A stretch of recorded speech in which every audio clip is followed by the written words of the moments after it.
Hello everyone, welcome back to Jacoby's Library, where we've been reading through our book collection from the Adventures of Jacoby, my Skyrim Let's Play. Be sure to check that out.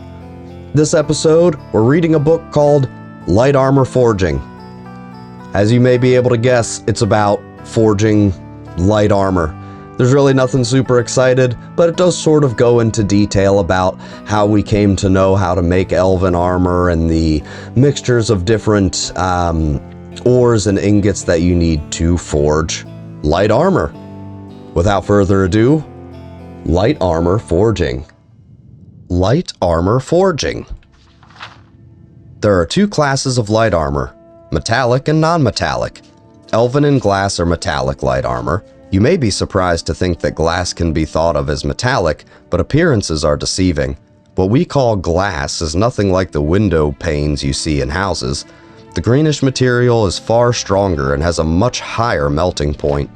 Non-metallic armors are hide, studded, leather, and scaled.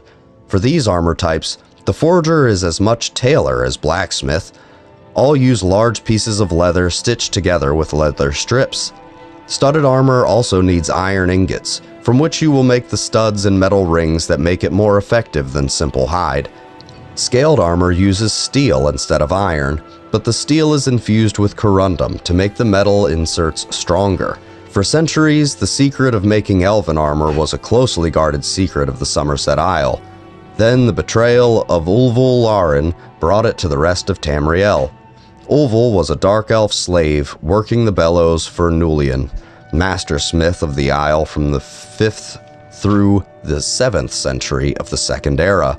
When Ulvul escaped, he could think of no greater punishment to mete out his cruel master than to reveal all his secrets to the world.